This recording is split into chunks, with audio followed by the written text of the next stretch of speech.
our third speaker of the day, so Junction Chen from Georgia Tech, will be talking about graphical optimal transport.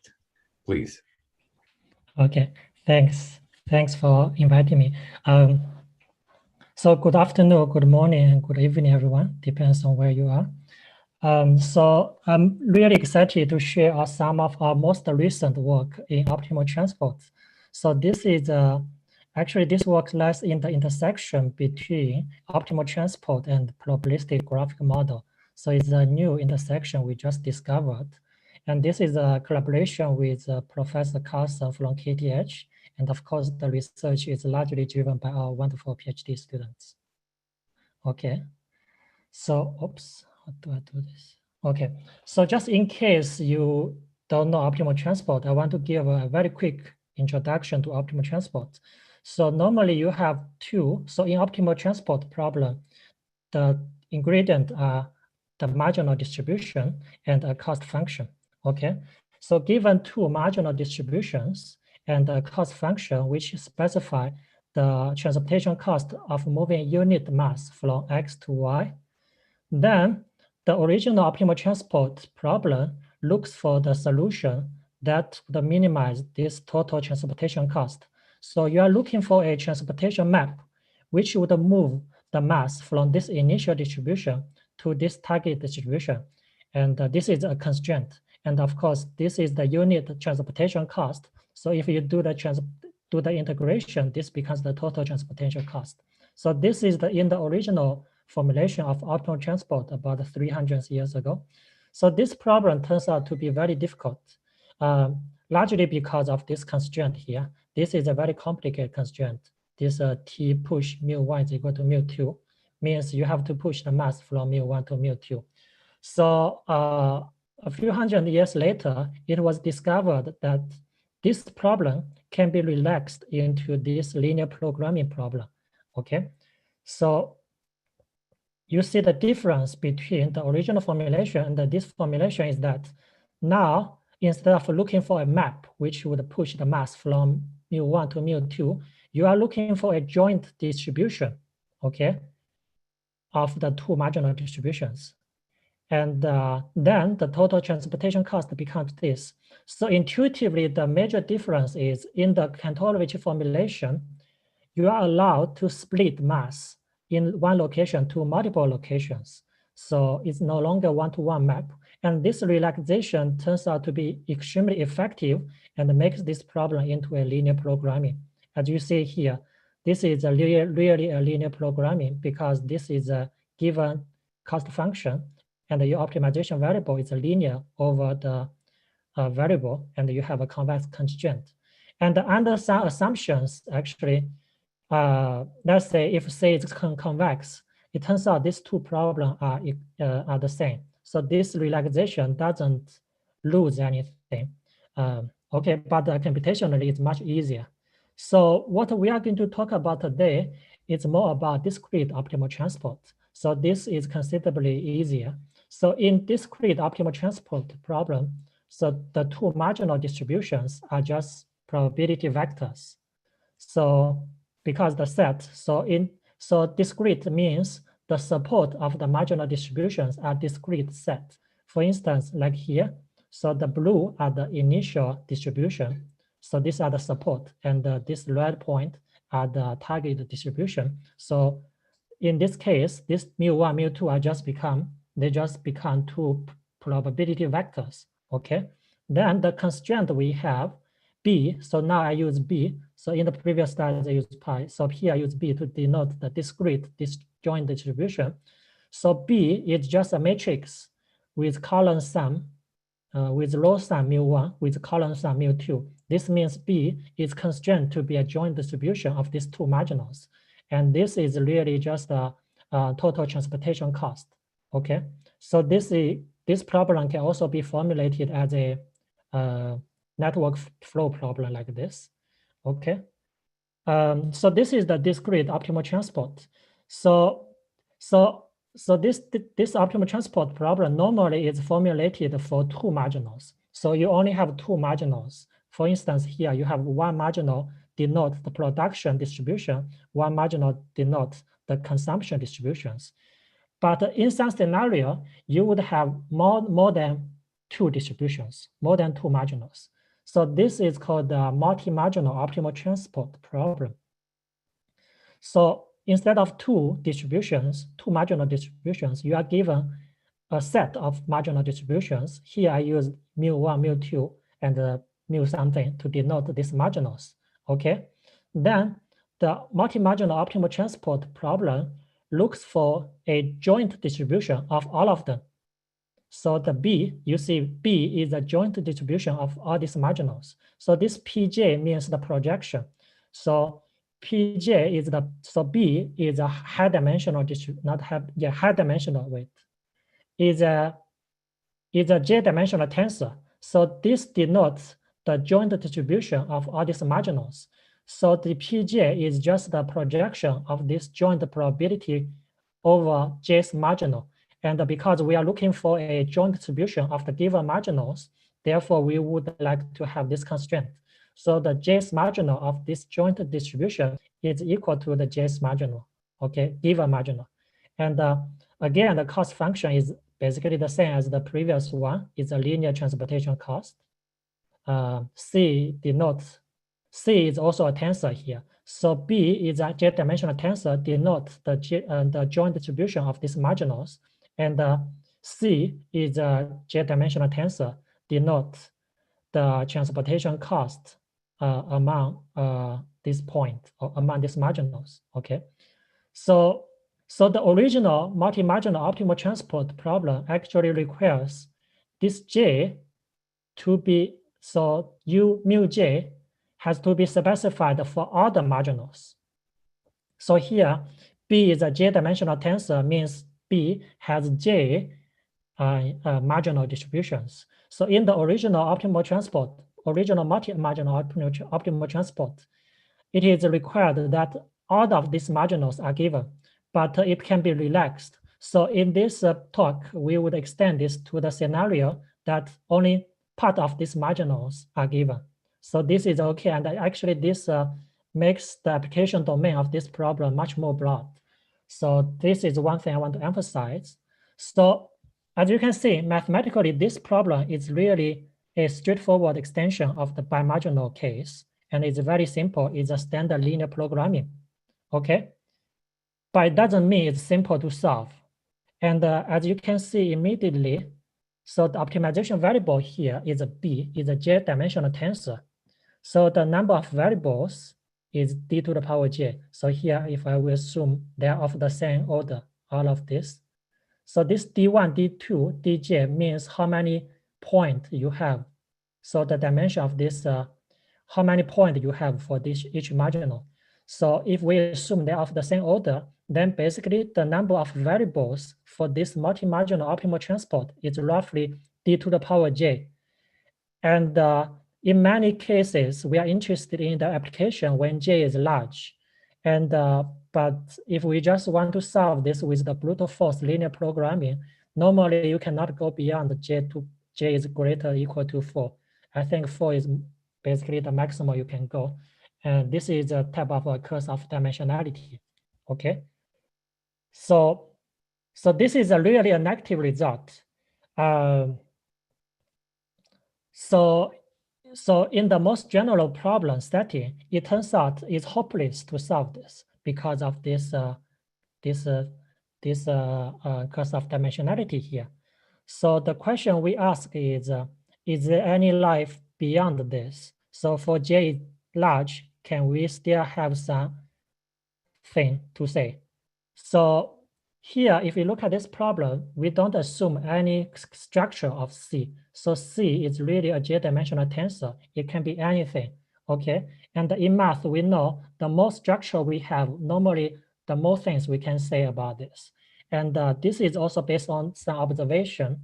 So we can explore the structure of the cost C. So C is a j-dimensional tensor, but we may be able to explore some further structure to simplify the problem.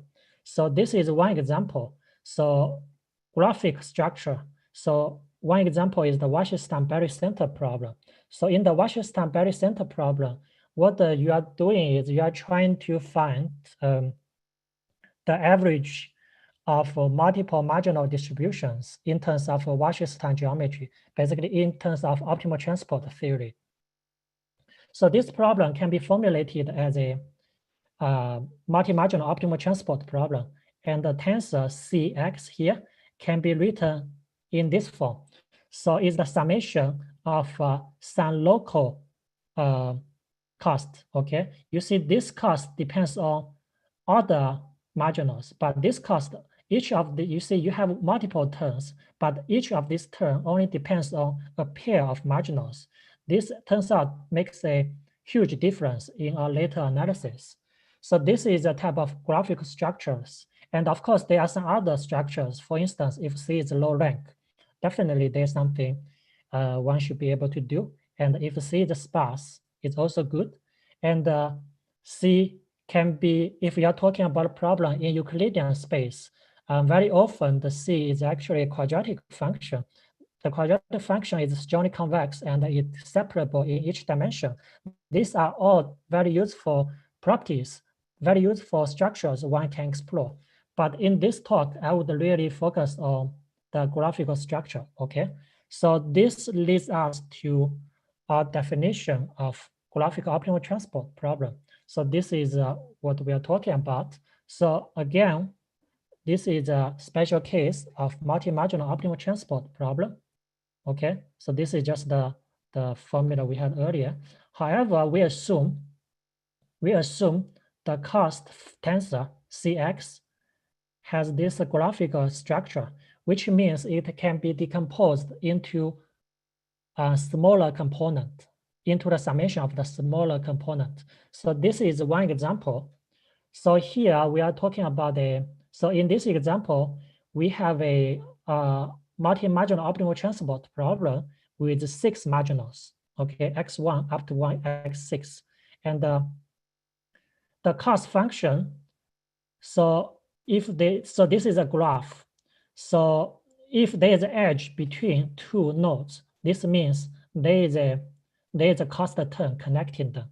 So this, we call this C alpha factors. That's why we use F here. Okay, so clearly in this example, the other possible cost terms are this pair, right? 1, 2, 1, 4, 4, 5, 2, 5, 1, 5, and 3, 5, and 4, 6. So these are the cost terms. So you have multiple terms, but each term, each component of this cost function is very small. It's very easy to handle. And also in this specific example, we use this blue node to denote the node with marginal constraint. So this means mu2 and the mu3 are given. All the other marginals are not given, are unknown. And one task actually to estimate the marginals of the other ones. Okay, so that's why the gamma set is defined to be 2, 3 here, because you only have these 2 marginals. And in this problem, J is equal to 6 because it's 6 marginals in total. Some of these are known, some of these are unknown. Okay. So let's, before we move forward, let's take a look at a few more examples. So the first example is the Wasserstein barycenter we mentioned earlier.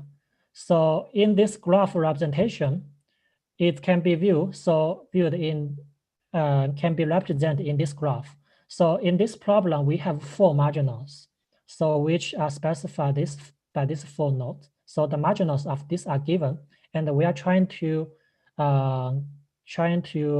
get the barycenter of this. So in this problem, this is the graph structure, and the marginal of x1, of course, is not given because this is actually our goal. So what you want to calculate is the marginal of x1.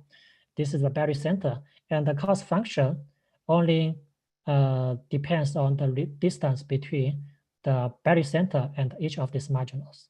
Okay, so the second example is also well known. So this is really just a displacement interpolation. Suppose you have 2 given marginals. So a standard practice in optimal transport is to find a line, the shortest path connecting these 2 marginals. And if you want to find some interpolation point in between, this problem can be formulated as this graphical optimal transport problem. This x1, x4 are given marginals, and x2, x3 are something in between you are trying to estimate. And the cost function can be represented as this line graph. Okay. So another example is the Euler flow problem. So this problem actually is the one of the original motivation, if I remember correctly, for multi-marginal optimal transport problem. So this was the very first multi-marginal optimal transport problem, the motivation. So this problem is used to model incompressible flows, fluid flows, okay?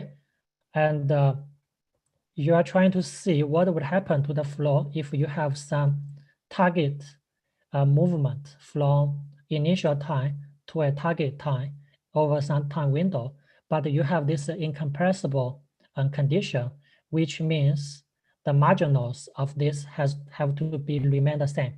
So in this problem, the cost function can be formulated as this. So you are trying to minimize the movement between neighboring time point. For instance, between x1 to x2, xt minus 1 to xt, you want to minimize the amount of movement. So this is like a minimum action principle. And in the meantime, you want to make sure the transportation from x1 to the target is close to some transportation map you want. So this is specified by this permutation matrix if you discretize everything. Okay, so this is given. So this is a cost function. And clearly this cost function can be represented as this circular graph. So this is a circular graph. And all of these marginals, mu1, denote the marginal of x1, mu2, mu3 are given. So these are assumed to be uniform actually, because you assume the fluid is incompressible. So it turns out if you solve the multi-marginal optimal transport problem with this cost tensor, you can get a very good understanding of this incompressible flow for this specific setting. So clearly this belongs to the graphical optimal transport problem. And another example I want to quickly go through is a recent notion of Wasserstein of spline in the Wasserstein space we discovered about 2 years ago. So in optimal transport, we have the geodesic. So the geodesic provides a one way to connect two distributions with the shortest path, okay? So if you have multiple marginals, if you use geodesic, this basically intuitively gives you a piecewise linear interpolation. So what we did there is we wanted to have a smooth interpolation of multiple marginal distributions in Wasserstein space. So basically what we did is we extend the notion of cubic splines in Euclidean space to Wasserstein space, okay? So clearly, if you want to have a smooth interpolation, somehow the acceleration and the velocity has to come into the picture. It turns out this problem can be reformulated as a multi-marginal optimal transport problem with this graphical cost. So the cost tensor now has this graph representation. So this x1, x2, xt, so these are the distribution of the spatial domain. So these are given. So these are like this data, they are given, okay? So the velocity are not given because this is actually one thing you want to find out. And you are trying to solve this multi-marginal optimal transport problem. So basically, what you want to do is you want to ensure the smooth interpolation of the velocity as well. So that's why we have this velocity component in the picture. So before, if you don't require smoothness, then you don't need the velocity, then that's why you have a line graph. But here we have these two line graph interconnected with each other. So this is another example of graphical optimal transport. Okay, there are many more, but I would stop here for examples. So the question we ask is, can we actually take advantage of the graphical structure of the cost function to accelerate the computation of optimal transport problem, or more specifically, the multi-marginal optimal transport problem? So that is basically the question we ask. So before we go to the answers, let's start with the standard multi-marginal optimal transport problem. And let's see what happens there. Then we'll go from there. So in the standard multi-marginal optimal transport problem, a very popular approach to tackle this is entropy regularization. Okay, so originally you don't have this entropy term, so it's just a linear programming. And this is because the cost is not strongly convex. It's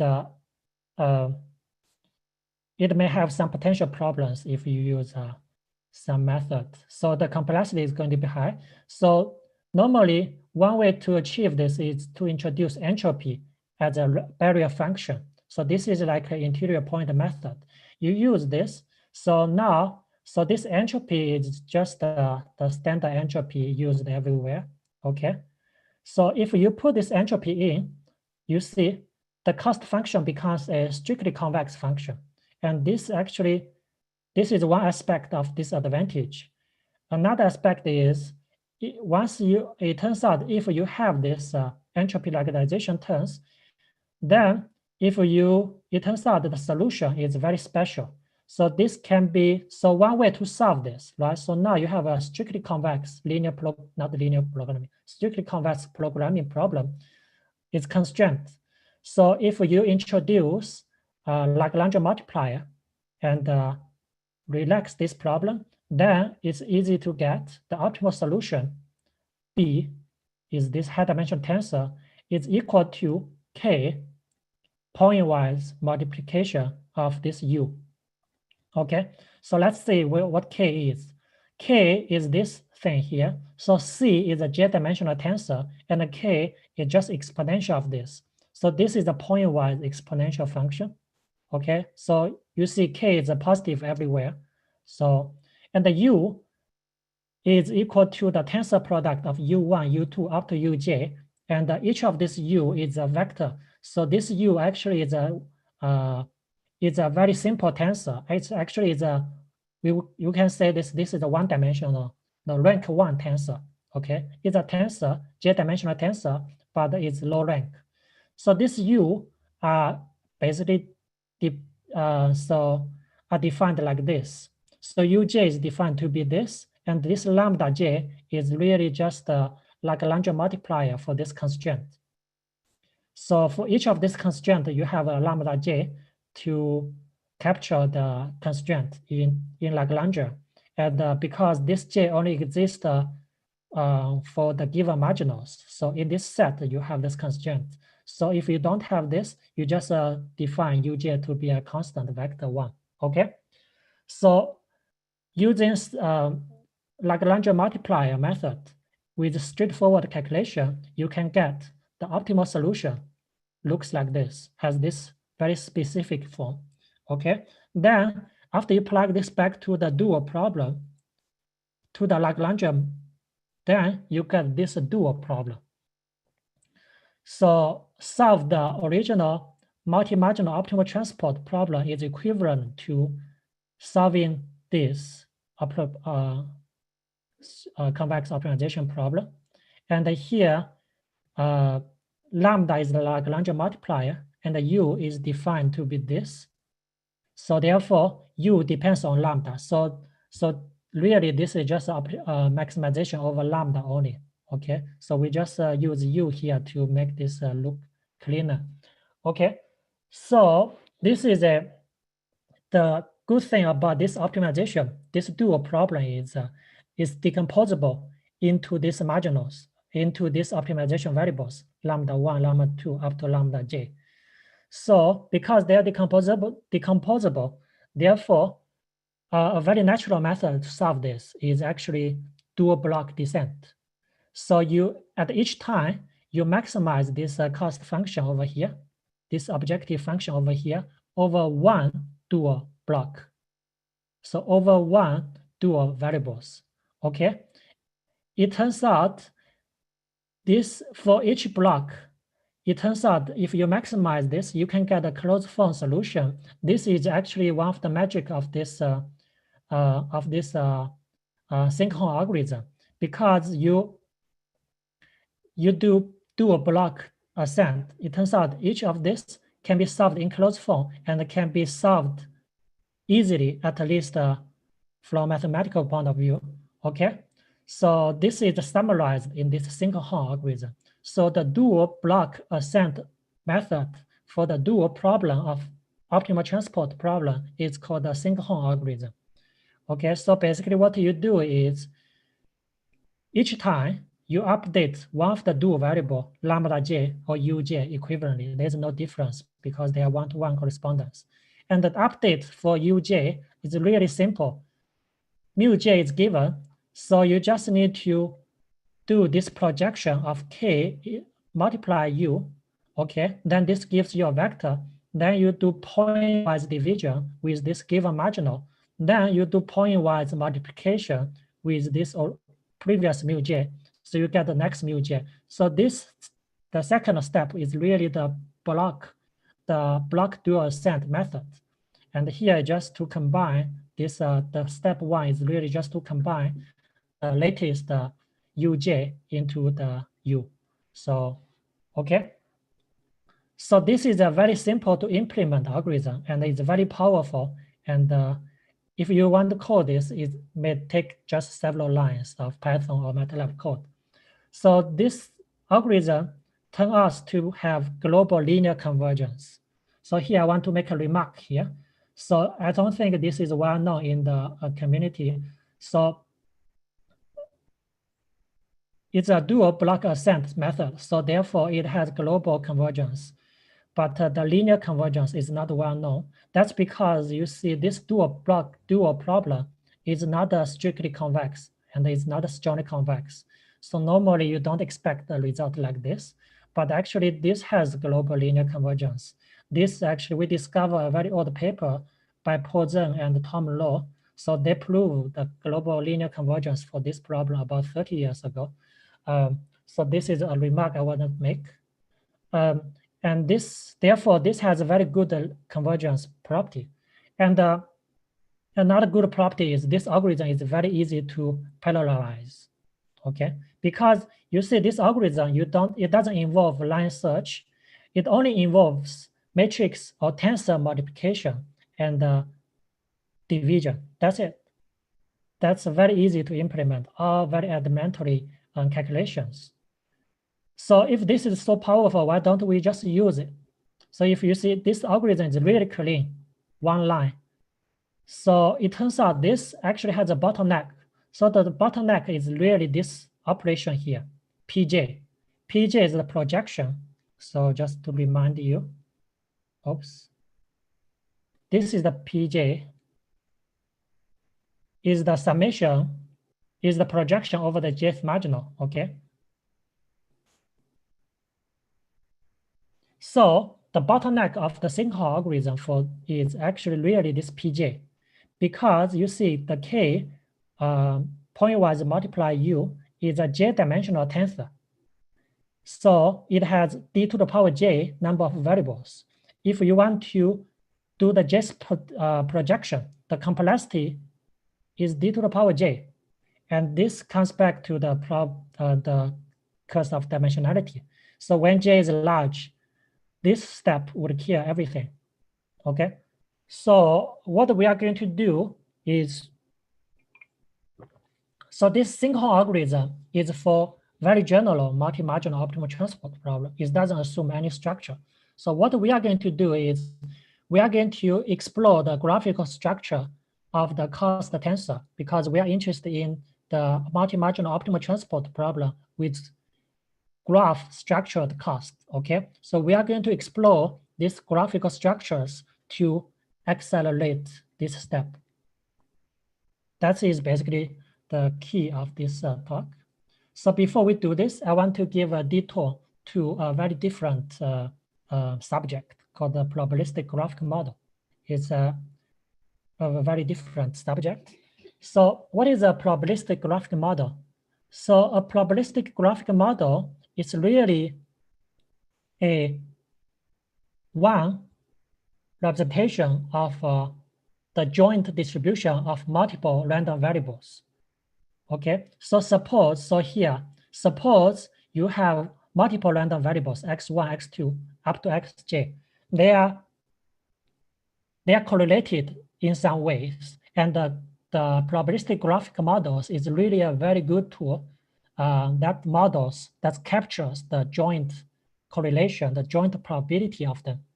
So this is so the probabilistic graphical models can be classified into two classes. One is the directed graphical model, which is called the Bayesian network. Another one is the undirected graphical model, which is known as the Markov random field. So these two are equivalent to some degree. So in this talk, we would only focus on the Markov random field, so the undirected probabilistic graphical models. Okay, so what is the mathematically? So this is the probabilistic is a Markov random field. It's a PGM. So you have multiple random variables. So the PGM claims that the joint distribution of them can be written in this way.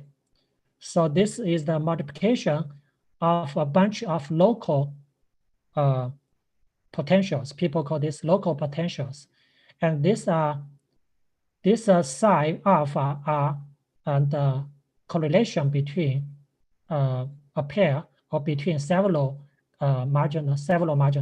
So you see this phi j only depends on one marginals. And this psi alpha, this x alpha may capture multiple. So x alpha can be 4, 6. So x alpha is really just a joint distribution of x4, x6. So this gives you, this is the graphical representation of a joint distribution. So this is the PGM, and it can be represented as a graph, okay?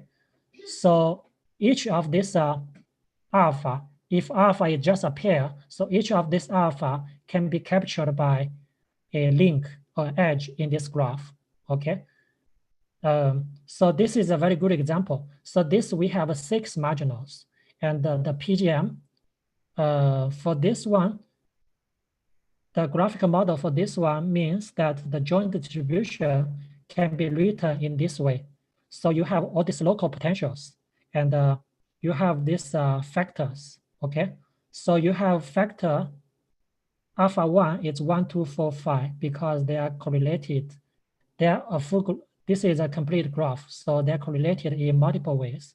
And another potential x2 is x alpha 2 represent x3 and x5. This represents the correlation between x3 and x5. And the last one represents the correlation between x4 and x6. Okay, so this is a very simple example of graphical models. So there are many interesting problems in probabilistic graphical models, like learning, like inference. And the one fundamental problem there is called the marginal inference or Bayesian marginal inference. Basically, the goal in this Bayesian marginal inference is really to get the marginal distributions of specific nodes of this graph. So the graphical model gives you the joint distribution of everything. Okay, it's a high-dimensional tensor. I mean, it has some structure. It gives you everything. So the goal of this Bayesian inference is really the marginal inference is to calculate these marginals of a specific node, xj, for example. Okay. So if you view px as a j-dimensional tensor, then of course you can just calculate pxj by projection. Okay. Because this is just the marginal distribution of a joint distribution, you can just do this by projection. But if you do this, you would go back to the very early problem. It's you need a d to the power j operation, which is very expensive. So it turns out there are better ways to do this in these graphical models. Actually, there have been many. So there have been many work on this subject, which gives you many different ways to estimate or to calculate the marginals much more efficiently. Some well-known algorithms are called variable elimination and the brief propagation. Okay. And this is exactly what we are going to leverage. So this is about probabilistic graphical model, a quick detour. So let's go back to our problem. So our problem is multi-marginal optimal transport. And we use Sinkhorn algorithms to calculate this. And the bottleneck of the Sinkhorn algorithm is this PJ, the projection. Okay. So K, so just to recall the notation, K is equal to e to the power minus C divided by epsilon. Epsilon is just a positive number. And the U is this tensor here. So this K multiply U, pointwise multiplication with U, it's really a joint distribution, right? It's a joint distribution of multiple marginals. And because the K, the C has graphical structures. If you plug this in, you can get this P multiply U, which is Px. It's really equal to this. Okay. So we just plug in the graphical structure of this cost ascent tensor here. So if you do this, then this K multiplied by U becomes this graphical model. So this is exactly the graphical models we mentioned in the previous slides. Okay, a special case. And you just need to relate Uj to phi j, the local potentials, and the cost tensor C alpha relates to the factors. Okay.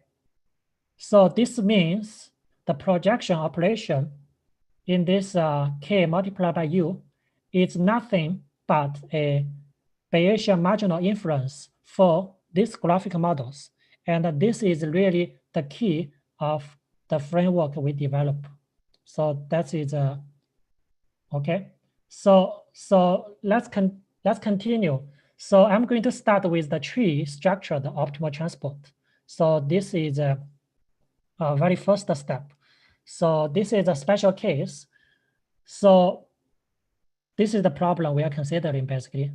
So we consider optimal transport problem, multi-marginal optimal transport problem, but the cost that we have Cx, we assume it can be decomposed into a tree. So this means, you see, these are the marginals. So the cost only depends on this edge, and together the graph is a tree. Okay.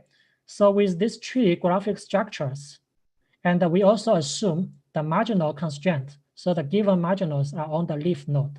If this is not in the leaf node, then this problem can be decomposed into multiple smaller problems. So it can be handled in similar ways. So we are going to assume these are on the leaf node without loss of generality. So in this, with these graphic structures, right? So if we can just solve this by Sinkhorn algorithm, but the projection in the Sinkhorn algorithm can be achieved by marginal inference for this graphical model. So for trees, if you have a tree like this, so a very efficient way to do the projection is like this. It's called message passing or brief propagation. So this is your graphical model. Okay, so this is the instance. Then the brief propagation algorithm can be summarized in one line. Okay, so basically it's this one line describe the communication between different nodes, basically. So the problem of Bayesian inference becomes a communication problem between different nodes. So this Mij denotes the brief of node I or node J's marginals. Okay, so Mij denote a message sent from Xi node to Xj node. And this has to be proportional to this term over here, which is from the graphical model. And also it has to collect all this information from other nodes to I. Okay, so this algorithm would converge in finite steps. And this would depend on the diameter of this graph. So once this algorithm converge, it's very fast. Once this algorithm converge, this bi xi can be written as this. So this bi xi is really just a pxi. So I think I need to put pxi. So the marginal of the xi can be written as the multiplication of all these messages goes there. I think I missed one term. I also need to put phi ixi here. Okay, so that's a mistake. So as in this one example here, so the way you update messenger flow, so the messenger flow 6 to 2 is denoted by M62, okay? So it's a vector of the same dimension of the size of x2. So you update this, you need to know M46, because when you update M62, you need to use this information, M46, okay? So this algorithm is really efficient, can be implemented and converge in finite step. And therefore, if we plug this brief propagation algorithm back to our graphical models, graphical optimal transport with tree structured cost, and after some straightforward calculations, we would get this algorithm here. So the key is really just apply brief propagation to compute the just projection, okay? In the Sinkhorn algorithms. If you do this, you would arrive at this Sinkhorn brief propagation algorithms. So it's a combination of Sinkhorn algorithm and the brief propagation algorithm. So that's why we get this name. So the updates can be split into two parts. One part is very similar to the standard brief propagation. So the formula update is exactly the same as the standard brief propagation. However, the other update, which, is a mistake. This is not yi, it's mu I, it's the given marginals, okay? So this two is like the standard message, but this another one is a new type of update. This is because of the Sinkhorn step, okay? So what you do in this Sinkhorn brief propagation is you choose any orders of the given marginals. So here you can choose x1, x2, x3, x1, x2, x3, x1, x2, x3. So it can be cyclic and can be more general. So what you do is for each of this I in where the marginal is given, you update the Mij using this formula. So update the information, the messenger flow, the constraint node to a neighboring node using this. Then you update all the messages on the path between I and the next element in this list. So in this case is x1, x2, x3. So x1, the x next is x2. If you start from x2, the x next is x3. So this is what you do. You update one, then you update the messengers along the path. Then you let I to be annexed. Then you redo this. And this algorithm clearly, because it's just a combination of brief propagation and Sinkhorn, it also has linear convergence rate. And but the computational complexity is much lower because this actually is has linear dependence on the number of marginals. So the most general multi-marginal optimal transport, the iteration complexity is exponential dependence on the number of marginals. So let's zoom in a little bit more on the two types of messengers in this algorithm here. So the second one is the standard, the traditional messengers, which is very similar to, which is exactly the same as the standard brief propagation. But the other one is, we call this bouncing messengers. So this would happen only for the constraint node. So basically what happens is, if x6 send a message x62 to a constraint node x2, then this update basically would bounce back this messenger. It's like you have a wall. So you send something, then you have a reflection. And this M26, it can be calculated in this way. It's very simple. So that's why we call this bouncing message, okay? So let's just take a look at a few examples. So in the Wasserstein barycenter problems, okay, in the Wasserstein barycenter problems, we have these graphical structures. So in this problem, the update is very simple. So basically what you do is you start from some constrained node. So you pass messenger, let's say you pass to x1, then to x3, because you have to go to the next constrained node. So here we choose x3. So the messenger goes like this, x2 to x1 to x3, back to x1 to x4, back to x1 to x5, back to x1 to x2, then keep going. Okay, so this is the Wasserstein barycenter problem. And for the displacement interpolation, it's also very intuitive, because here you only have two marginal constraints. So the information basically bounces back and forth in these two. So you start from x1, you go forward, then this would bounce back, you go backward, then bounce back, you go forward. So keep iterating, you get the displacement interpolation. So another example of this is actually has applications in real inference problems. So we call this problem called inference with aggregate information or aggregate observation. So nowadays, due to privacy, okay, also sometimes due to the cost of data collections, many data, many types of data are in aggregated form. For instance, in, let's say, the COVID-19 pandemic, if you want to analyze the data, I believe most of the data you get are anonymized. So these are indistinguishable. So you don't know who is whom. So these are aggregate type of observations. And this type of problem, if you can say something about the behavior of the system, say do some estimation based only on the aggregate observation, is very useful. So several applications includes the study of bird migration problem. Okay, so if you have the birds would migrate.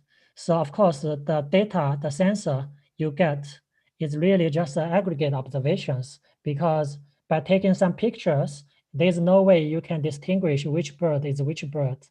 Okay, so it's always a collective form. So also in the pandemic, in disease spread, it's always anonymized, and the human mobility, this type of applications. So it's very useful to do inference with aggregate information. So to achieve this, we can model the problem in terms of a hidden Markov chain. So the dynamics of these systems are captured by a Markov chain, but the measurement has some noise, so you have a hidden Markov chain. Okay, so what happens here is, suppose you have 1,000 birds, they are moving as a Markov chain, then you have some observations. So at each time point, what you observe is really the group behaviors of these nodes, of these birds. Let's say at the time 1, you have a distribution. At the second time point, you have another distribution, and another time point, you have another distributions. So you have a set of marginal distributions. Okay, and the goal here is really to find out the marginal distributions of the state, or the pairwise correlation between the state. This would give you the information that how the birds migrate, right? So if we specialize the Sinkhorn belief propagation to this problem, the message passing looks like this. So basically what happens is, so this OT are the measurement, okay? So these are the state. So the distribution you don't know. So in this problem, you would pass information forward. These are denoted by alpha. So this messenger will send forward like this. Then this messenger would also send backward. So it's the beta. This basically is the information you collected based on your future measurement. And then these messengers will send to the measurement node, OT, because this is also part of your graphical models. And because this is a constraint node, so this would just bounce back to the state, okay? So here I just listed this one step. because the other step is more standard. So for this step, what happens is this information sent from your measurement node to the state is written in this way. So this is really the bouncing back formulation we have before. And this YT is the marginal distribution of OT, is what you observe.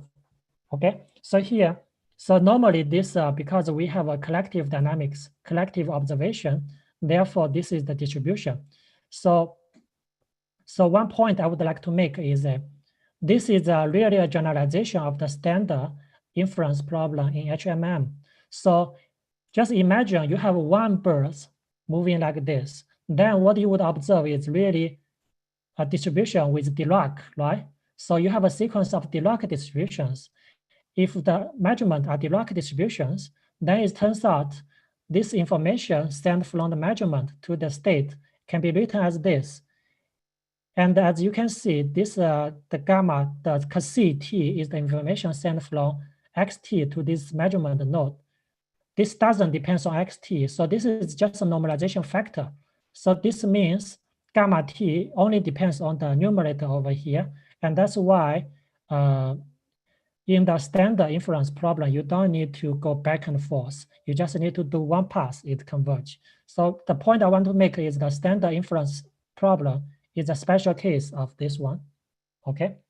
So this is really a toy example. So you have some map and you have some population, let's say birds population, they have some dynamic model, you know the model. So you, and here this, the red point, they are the sensors. So this sensor can sense how many birds are currently in the neighborhood, okay? So now we use this. So therefore, at each point, what you really have is how many birds at each sensor. So this gives you a marginal constraint on the measurement node. So if we use what we just discussed, so this is what happens. So this is the ground truth of the evolution of the population. Okay, so these are the measurements. So each dot represents the measurement at each sensors. The bigger this is, means this sensor sense more birds at this specific time point. So with this very rough measurement, we can actually see, using our method, you can have a relatively good estimation of the dynamics of the birds, okay? At least the group dynamics of the birds, because that is normally what you care about.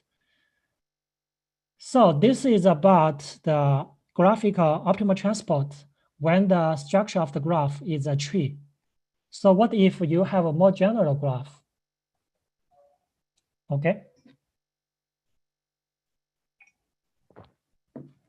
So here, this is the original multi-marginal optimal transport problem, and we have a graph structure. But now let's say this is no longer a tree. So the graph is no longer a tree. For instance, in this example here, this is not a tree, it's a general graph. And here you have this x2, x3 are marginals. So in this case, what do we do? So again, we can use brief propagation. So one problem in brief propagation is, so the brief propagation algorithm is very effective to estimate the marginal distributions of a graphical models. But the performance guarantee is only for tree. So if you don't have a tree, this algorithm may not converge. And even if it converges, it may not give you the correct solution. Okay, let me, sorry, how do I do this? Okay, so how do we do this? So it turns out there is a class of algorithm called a junction tree algorithm. So what you do is, if you have a graphical models, basically you can make this into a tree first. So this is called a junction tree. So this graph is not a tree, but you can make this into a tree by grouping different node into a bigger node. Then this becomes a tree. Then to infer the marginal distributions in the original graph, you can just run brief propagations on this tree because it has convergence guarantee. And this is called junction tree algorithms. I'm going to skip the formula here. I think I'm short of time. So I just want to discuss several examples on this. Then we would stop. So the Euler flow example we mentioned earlier. So this is the problem. So we have a circular graph. Okay, so all these marginals are given. So if you do junction tree, then this is the tree you get. So this square means separators, but you can ignore this. So it becomes a tree, and all these marginal distribution are on the leaf node. And the important thing about junction tree algorithm is the size of this node depends on a tree width. The larger tree width, the worse the performance, because if you have a node which is really large, then the performance is bad. Okay, so for standard tree, the tree width is 1. So here the tree width is 2. And the Wasserstein spline examples can also be formulated into a junction tree. So the tree width in this case is 3. And then you can run Sinkhorn propagation on this junction tree. And this is another example we have been using for some real applications.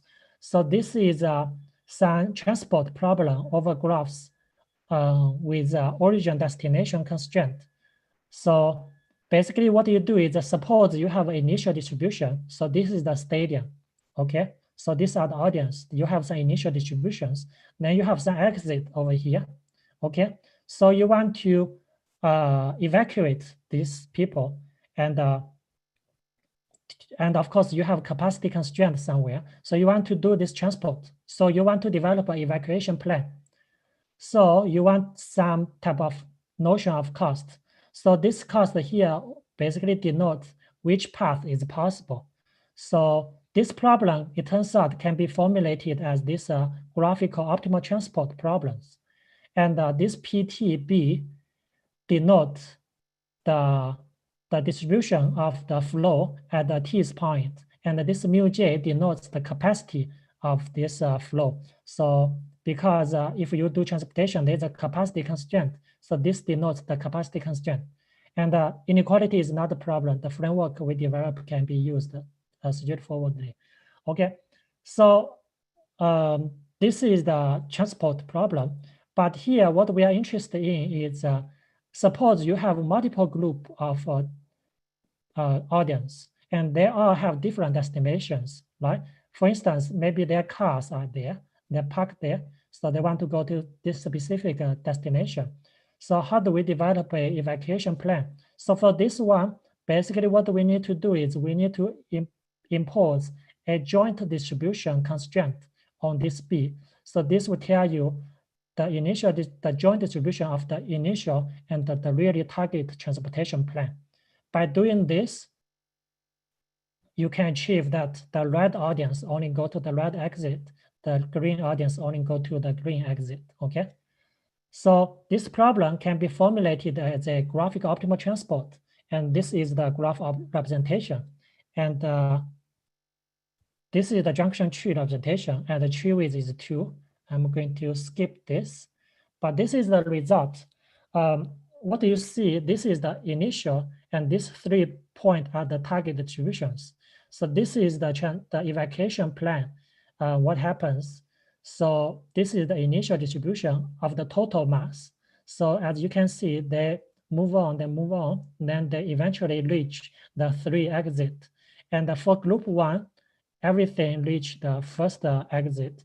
Group 2, they reach the second exit, and the group 3 reach the third exit. So, but they are not independent because they are capacity constraint. So they're correlated. So, okay. So this can be solved by this formulation as well.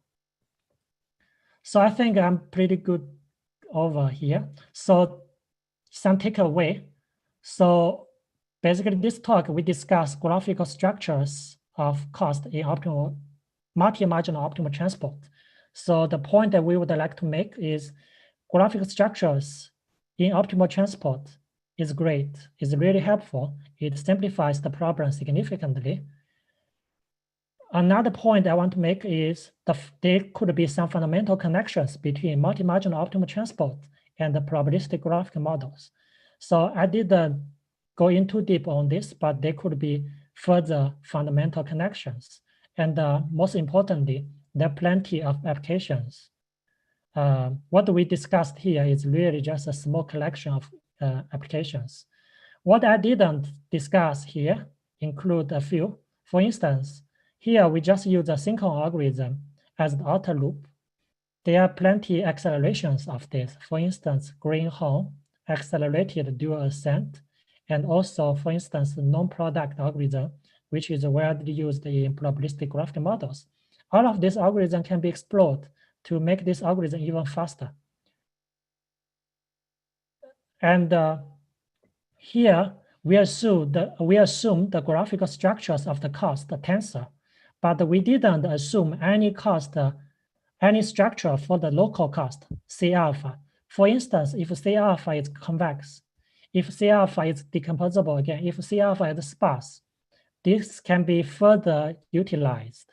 This is a potential research direction. And another thing we didn't discuss is we didn't discuss sample complexity, and in particularly for the unregularized problem. As you can see, offline work is for the regularized problems. But normally what you do is you choose a very small regularization constant, then you get the sample complexities. Expect better sample complexity can be obtained with these graphical structures. And these are some references. And let me stop here, and I will be happy to take any questions.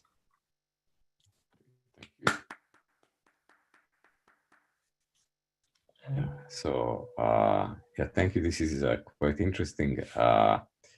We don't have much time, but I guess there is enough time for a few questions. So if anyone has a question, just go ahead and speak up.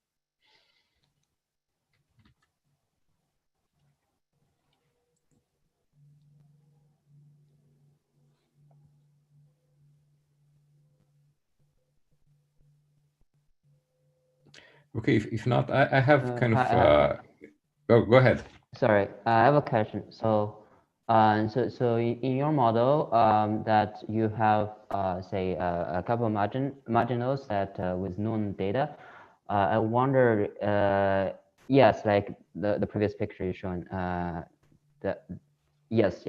So in particular, this model, I think there is no uniqueness in this problem, right? So when you solve the problem, we'll stop at some like certain precision.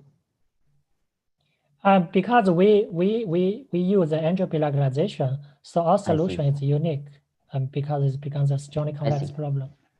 I see. Yeah. Thanks. Yeah. Okay. By the way, for the multi-marginal problem, so I also considering, say, because your known data, the marginals on like x3, x2, or x1, is it possible that your work also fits into a more, say, related problem? Yeah, it's the same problem, but with known data, say, x3, x7, the joint marginals at x3 and 7. So I mean more constraints. Yes, you can. You can actually, in the last example we discussed over here, this R is a joint distribution of x1 and xt. Sorry, I see. Yeah. Thanks. Yeah.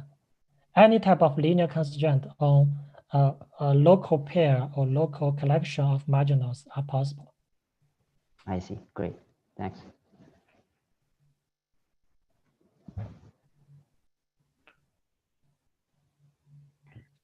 I have one kind of question just to check my understanding. Would it be fair to say that, let's say, that exploiting this connection with probabilistic graphical models is in some ways having a sort of a Lagrangian point of view here, but without the need to trace every individual particle? It's kind of Lagrangian point of view on the level of plans. Would that be fair to say?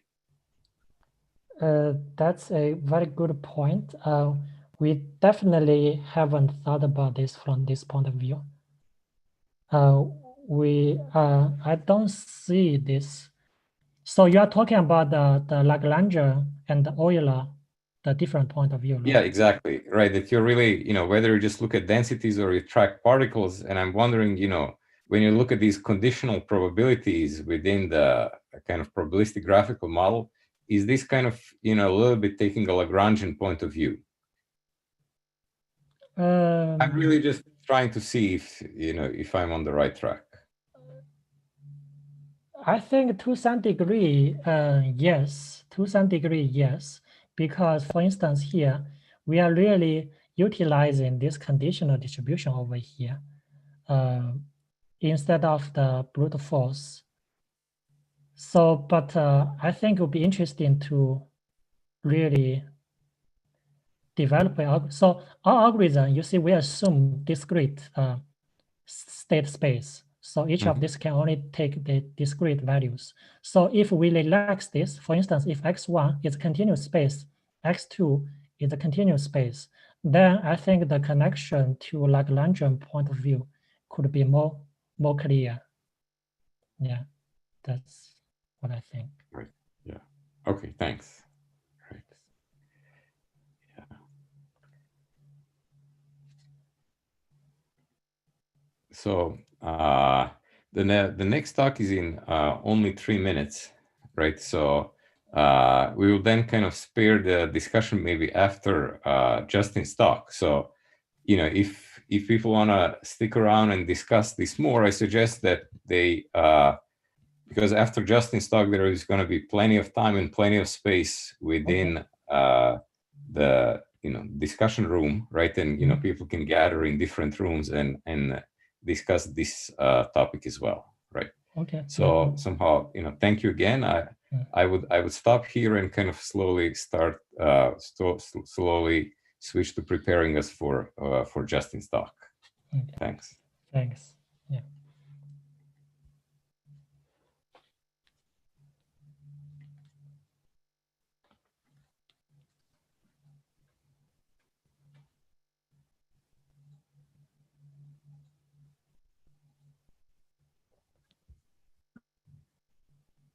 Hello. Sorry, I wasn't totally clear. Should I be getting set up here? I think you're good. Usually, so for the other talks, so I don't know how we are going to do this, but for the other talks, what happened is that the organizers would take, the IMA staff would take the organizers and the speaker in a separate room, but I guess we can stay here. There is no, for me, it's all fine. Oh, yeah, sorry. Unfortunately, this morning I couldn't make it, so I'm just showing up now. Yeah. I'm sorry about that. Right. I think it's just best to go. I'm sorry. I'll just go ahead and get set up, Justin. Unfortunately, it's a one person by person that I would have to put everyone back into the waiting room. So if all the audience would just be patient for a moment while we get set up, then we'll continue. Oh, okay. I'm not sure what there is to set up, but hopefully y'all can see my my screen here. Perfect. Looks okay, great. then we're good on my end. Okay. We're good on this end, and we'll be recording the talk as well, correct? Yeah, I mean, I guess if we could wait till the end to make sure that I don't say anything too embarrassing before putting it all over the internet. But yes, no, that sounds good. We're streaming live on YouTube, but that's not captured. Only the cloud recording from Zoom is captured. No problem. Okay, great. Thank you very much. Sure.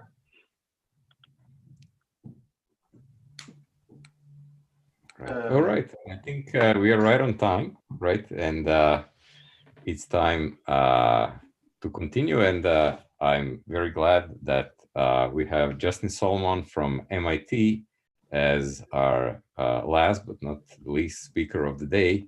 He'll be giving us somehow a summary of summarizing and analyzing data using optimal transport. Please. All right. Well, thank you for the introduction. It's a pleasure to be in the back of my house speaking to all of you guys.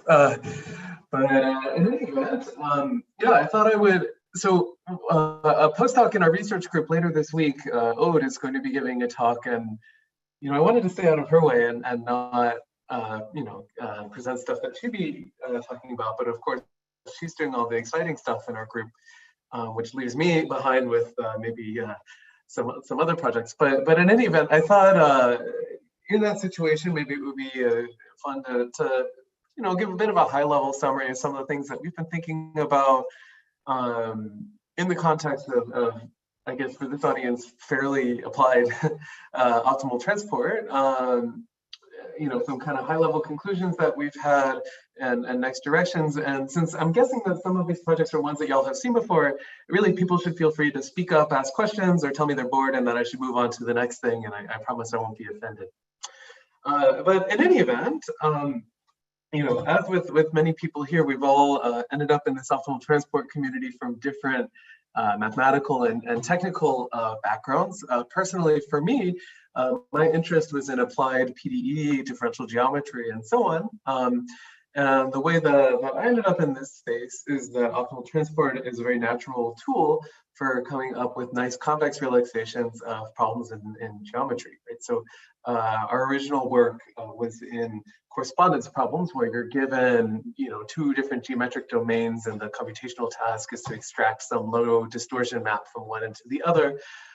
Turns out that problem is difficult and arguably still open in the computer graphics kind of computational community. But along the way, we've learned a lot of things about transport and other pieces of machinery, right? So to give an extremely high level sort of perspective of why transport can be useful as a computational tool, somehow, of course, what it's doing is putting a geometry on the space of probability measures, which includes not only points and shapes, but also some kind of relaxed objects as well. And certainly in the computational context where basically no data that we have is certain, being able to take geometric reasoning and lift it to spaces where there is probability uncertainty is extremely valuable.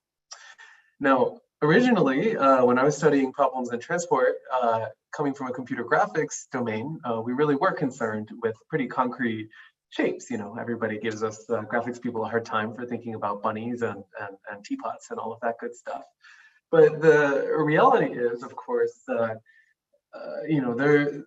the geometry that we get from optimal transport isn't just valuable in 2 and 3 dimensions, but data sets, collections of data sets, posterior distributions, all of these things, we can think of them and apply some kind of geometric intuition for them.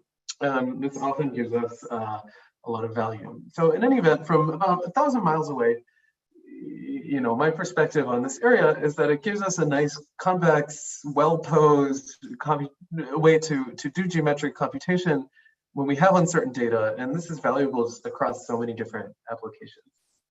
Now, of course, if you're going to do a computation like that, the first question you have to ask, and the one that leads us to the Wasserstein distance, like has already appeared in other talks here, is the following, which is how do we take geometric computation and make it work for probability measures, right? And of course, that's the key question that we ask across statistical applications. So for any of the audience here that isn't maybe used to the 100 different ways that we motivate applications of transport and statistics and machine learning, I think from my perspective, the simplest setup really comes from just one-dimensional data collection, right? So for instance, maybe it looks like, let's see, there's 42 people in the Zoom call right now, and I could put out a little survey and collect the height of every person in the Zoom room and collect a histogram, everybody between 4 and 4.5 feet, 4.5, 5 feet, and so on, and bin all of that data. And then I could make another Zoom call with, I don't know, some association for tall people or something, and they would have some other distribution of heights that might be skewed from the ones that I observed today. And a reasonable question to ask is to try to compare these different histogram objects. And as we know in probability statistics, there's about 1,000 different ways that we can compare histogram data, right? L1, L2 distances, KL divergences, and so on. But of course, these measurements pretty much neglect the geometry of the underlying domain. So for instance, if we look at this, these 3 histograms that I've collected on the screen here. So each one of them has one bin where most of my data is, and then most of the other bins are near zero. Then these three histograms would be pretty much equidistant from perspective of most of the classical measures that we learn in statistics class. Because essentially what they do is they sum over all the bins of our probability measures without taking into account the geometry of the horizontal axis, right? So you might notice that the third histogram here has a peak all the way at bin 5, which is somehow much farther away from the other two, and those aren't taken into account. So in any event, this leads us to define our favorite object in optimal transport, which is the Wasserstein distance, which essentially says that probability measures, we can think of them like piles of snow, which is of course a familiar story here at MIT. Although actually right now it's almost 80 degrees outside, which is extremely confusing to me. But in any event, in optimal transport, the way that we measure divergences, distances between probability measures is not by mutual information or some measure like that, but rather the amount of work that it takes to displace one probability measure onto the other, where cost looks like distance. So in any event, in about 1 minute or less, that's kind of roughly, the kind of machinery we have on hand, just so that we all establish some common ground here. But of course, this is all theory, and I'm working in a group that is extremely applied, right? And so what we're really excited about is not just the cool properties that we can prove about transport distances and how they link to statistical problems and inference and so on, but actually how we can use them in practice to get benefit for applications in machine learning, computer vision, and other areas. And so I tried to step back and think a little bit about why is this so hard? Like what makes it so challenging relative to other computational tools that we have in our toolbox? And the way I sort of settled on it is that we can take a lot of the challenges that we have and apply to optimal transport and somehow categorize them in a few different ways, right? On the one hand, there's the actual computational challenge of solving transport problems.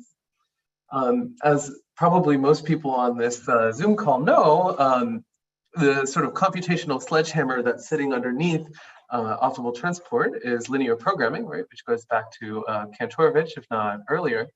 And essentially, if we have two empirical measures of n points, then we're stuck solving an n by n, an optimization problem for an n by n matrix, which is a heck of a lot of variables. And in fact, for some problems, for instance, on graphs or teddy bears, like you see on this slide here, not only is there a huge number of variables in our transport problem, right? It kind of approaches a continuum as we take some kind of limit. But moreover, even the cost in our transport problem can be challenging to compute and store, right? This is a giant dense matrix of cost values. And while we often make a Euclidean assumption, which makes our life easier, for instance, on curved domains or graphs, that may no longer be the case, right? And so some of the really big open challenges, I think, in the computational version of optimal transport, just in the vanilla problem of evaluating these distances efficiently, come on domains where the distances are not as well structured as we might encounter in the Euclidean case. Beyond that, there are statistical challenges as well, right? So I think this is one of the really fun, interesting modern themes that we've seen really come up in popularity the last couple of years, which is a statistical question, right? So, and this is one that I find particularly fascinating, right? A really fun computational problem is given two smooth probability distributions that I only have sample access to. So, I can pay $1 and draw a sample from probability measure mu. I can pay $1 and draw a sample from probability measure nu, and I can do that as many times as I want, but it costs me. And my task is to approximate the transport distance between these smooth measures. Now, there's actually two different problems at play, right? One of them is, okay, if I draw 100 samples from my two measures, how much runtime do I need to get any approximation of transport distance out of those 200 samples? But beyond that, there's a second question, which is how many samples do I need before I think I can recover a reasonable approximation of that distance? And I would argue that the sort of 50 miles away takeaway from the statistical story that we hear from many of our colleagues all of which sort of seem to involve this fraction I've given you on the slide, 1 over n to the 1 over d, is that the promise of applying transport in statistics is somehow dampened by the fact that to get any kind of approximation of most of the values we care about in this domain requires a humongous number of samples, somehow regardless of what we do with them. And that's a pretty challenging complexity result, and one that I think we have to overcome. And then, of course, finally, the other aspect of all these problems is very application oriented, which is to say that computing transport distance is only part of the story, right? Once we have some value that we can approximate well, the question is like, okay, so what the heck do we do with it? And at least as of now, as I think, if you glance down the program of this conference, you'll see us computational people are in a bit of trouble because there's no silver bullet here, right? With every single application of transport, we're stuck deriving our own optimization algorithms, coming up with the right discretization of all the quantities involved, coming up with efficient ways to plug that into some larger optimization problem. And somehow the number of just generic formulas that we can use beyond maybe Sinkhorn's algorithm is pretty low. And so somehow this is great business for people like me who are experts in discretizing this particular problem, but I think a really big challenge for the outside community that's interested to apply this kind of machinery, but maybe a little bit apprehensive about having to learn, read textbooks, all of Villani before they're able to use this thing effectively. Maybe Saint-Berger is a better textbook for that, but in any event, I think there's a lot of really fun challenges here, and there's no shortage of good problems to think about. And so for today, I thought I'd focus a little bit just on this third aspect, which is to say that at this point, we have some pretty effective algorithms for solving the transport problem, at least I would say at kind of medium scale and medium dimension. We have some statistical understanding of how well we'll do, whether it's positive or negative. So we can start to ask, as with many people in the machine learning, computer graphics, other communities, what kind of work is it going to take to actually take this machinery from like a fun statistical tool and something that we know from analysis that we can now compute and play with, to something that's actually useful in different machine learning applications. And this requires developing some intuition for what is the geometry in these sort of uncertain probabilistic style sampling problems, as well as what is the right computational tool that we can pair with that computational, with that data structure that we have available in order to get an inference procedure that's both effective and efficient. And so I thought for fun, essentially in our remaining, I'm looking at my watch, like about 30 minutes here, I think, I can tell you about a few of different challenges that we've thought about in our group in different application domains, and what it's taken to use transport to get either a useful insight or a useful computational tool. So I divided into sort of 3 different little vignettes of different applications of transport that I think are kind of promising and interesting. I almost always talk too much, so we'll probably do 1.5 of the 3, call it a day, and then the more interesting thing for me at a conference like this is just to chat with all my colleagues and see what they're excited about and how it interfaces with what we're working on in our group. So of course, it'd be my pleasure to spend some time doing that. So in any event, let's get started with a little bit less high-level stuff. And the first thing I thought I'd tell you guys about are some projects that we've had involving using optimal transport to represent data. Now, this is obviously a very high-level phrase, but essentially the big challenge here is that many statistical and machine learning tools that we have at our disposal really are based on the assumption that our data is Euclidean in some sense, right? That either your data set comes as a big collection of points, or the most popular applications probably outside of that are in computer vision, but images aren't that distant from just big vectors of information. So there's a larger question of representation learning, which is how can I represent data in a way that's amenable to statistical analysis, right? Which is particularly challenging for structures like text and graphs. And from my perspective, transport is kind of an interesting and useful tool for that. And this observation has been around for a while. So for instance, actually, I was just thinking about this figure in this paper from 2015, and now that I look at it, it feels kind of dated in a funny way, but for completely non-optimal transport reasons. In any event, one of the most successful, I would say, applied stories in the transport universe came from this idea of word movers distance. Of course, is a play on earth movers distance, which is another term for transport. This was proposed in 2015, which, at least in my perspective, wasn't that long ago, but it feels like a century. But the basic idea was as follows. So one of the popular ideas in machine learning, specifically in natural language processing that's shown up in the last 5-10 years, is that we can take words in some corpus, and we can find an embedding from words into Euclidean space that preserves some kind of a structure, right? So for instance, maybe words with similar meaning end up at similar locations in Euclidean space. And this turns out to be kind of a remarkably reliable and useful black box. I mean, there are lots of philosophical questions hiding here, like why should words embed particularly well into Euclidean space? It's something that I don't know. And in fact, people have even applied arithmetic to these sorts of things.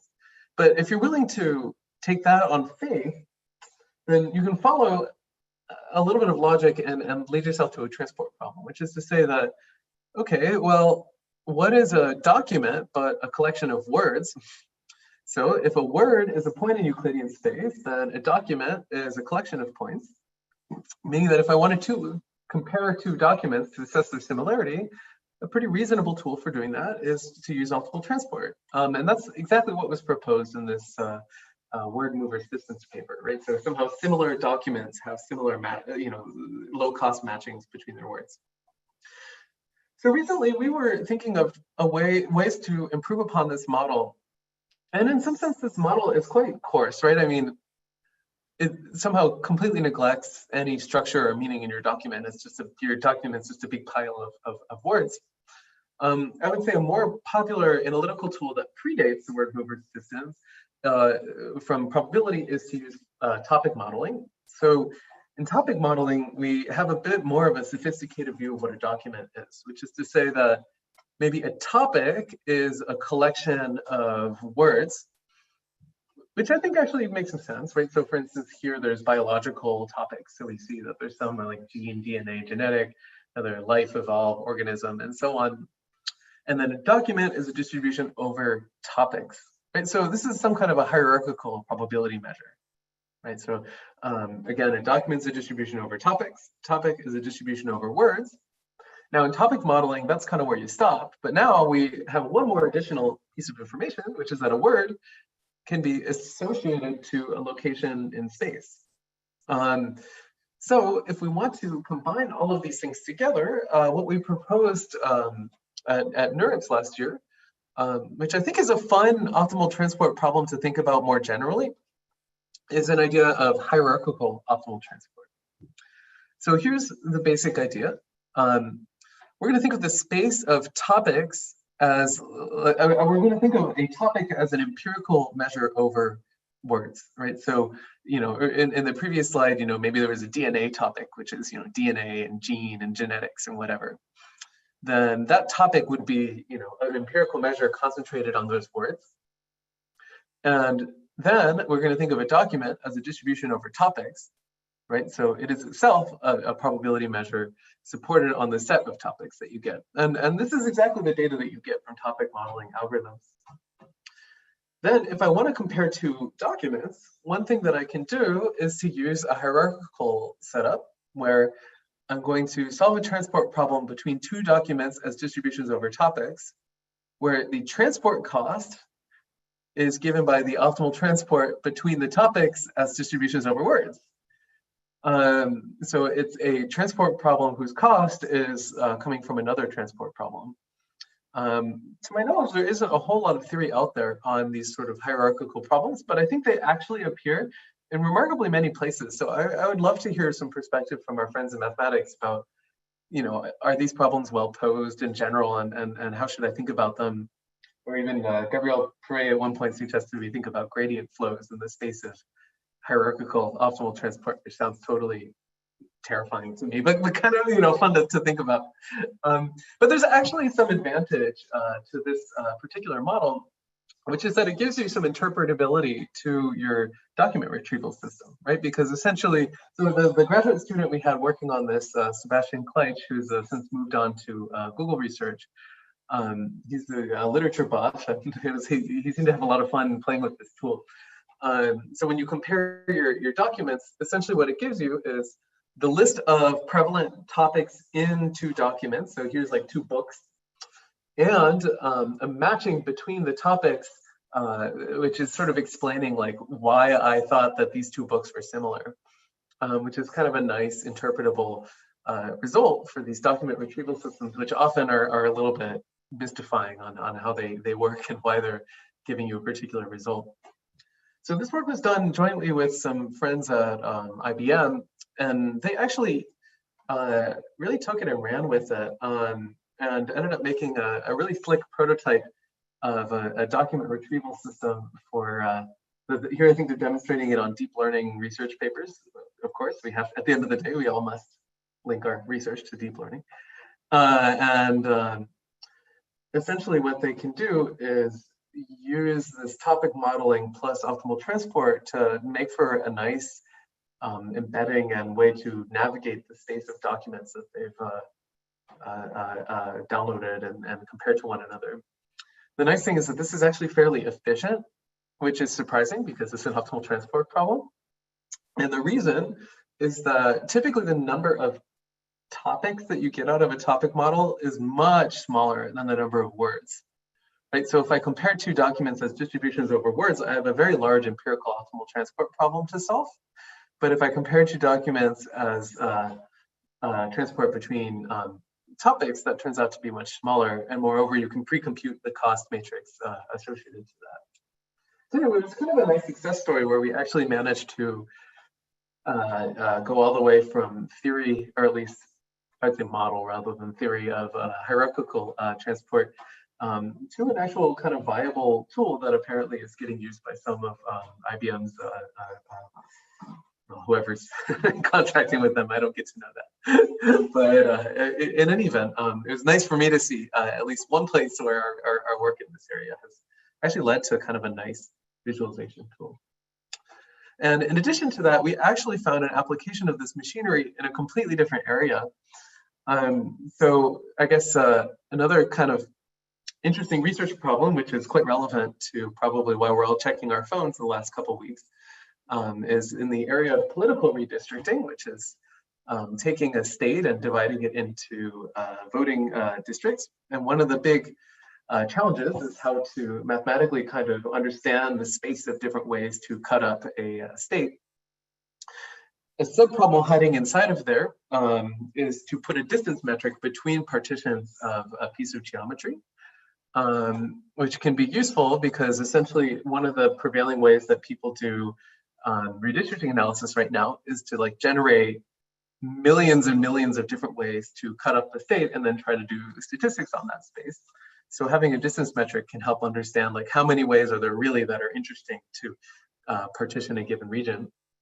And it turns out that this hierarchical transport perspective is actually valuable here. So if we look at, where's my mouse? Arkansas here, then we can think of a partition of our state as a collection of different regions, right? So we could put a probability measure on each one of these regions and say that the distance between 2 districts within a plan is the transport distance between the indicator of those 2 regions. And then a distance between 2 different partitions, for example, between this first one and this more dense partition here, is given by the transport distance whose cost is the pairwise transport distance between districts. So in any event, this ends up being just another application of exactly the same hierarchical kind of perspective, in this case, to lift a distance between districts to a distance between districting plans by solving a matching between them as we sort of upper level. So in any event, I sort of told you that transport is useful here as a way to embed and think about your data. In this case, we've sort of by fiat decided that transport is a useful embedding into these hierarchical spaces. A different project we had tried to do something a little bit more generic, which was to just take abstract data sets that have, relationships between points, like these points are close, these points are far, and embed them into Wasserstein space with low distortion. Now, this is a problem that is, again, lacking some theory, so I would love our theoretical colleagues' help here. So we know that many spaces embed really poorly into Euclidean space. This is a well-known challenge, meaning that if I have some metric space that's equipped with some distance function, and I try to squeeze it into Rn in a way that preserves pairwise distances, I'm kind of doomed to fail. But if you think about all of our machine learning machinery, what we call feature learning is precisely that, right? You're taking your data and you're trying to learn some vector that describes it. And it could easily be the case that for certain types of data, that's just not a good idea. So for fun, our postdoc Charlie and our collaborator Farza worked on whether you could embed certain types of data into Wasserstein space more reliably than you could into Euclidean space. And so essentially, the optimization problem here becomes some kind of comparison between distances in the source space and distances in the target, where essentially you can say, okay, instead of embedding your data as this one long vector in Rn, maybe instead I embed it as some empirical distribution over a low dimensional space. That turns out to be valuable for a few different reasons. One is that the distortion appears to be lower. We don't have any theoretical proof for this for certain types of data like graphs and NLP or language data. But in addition, it actually affords you a nice visualization of what you're learning. So for instance, let's say that I have some data set of words and I have two different options for how I could embed it. I can embed it into R10, right? The space of 10-dimensional vectors. That would be like this word2vec tool that I mentioned before. Or I could embed it as 5 points in the plane, equipped with the transport distance. Now, from a capacity perspective, that's the same amount of information, just equipped with two different distance metrics. But if I associate my data with points in the plane, then I can actually visualize it. And this actually provides us with some kind of funny benefits. So for example, Charlie trained one of these word embedding models on a data set of travelogues. And one of the kind of funny things that happens is if you look at the word nice, well, now our words are associated with probability measures in the plane. So we can just plot them, we can look at them. They're abstract, that's for sure, but at least you can visualize your data. And if you look at the word nice, you see that it looks quite different from the embeddings of the words kind, friendly, and so on. And this is a little bit puzzling because they're synonyms. So typically in embedding, they would be quite close by, but it turned out because Charlie was training on a travelogue, nice was actually clustered and looks much more similar to Nice, which is a city, in France. So it was a kind of a clean example where these sorts of things end up making a difference.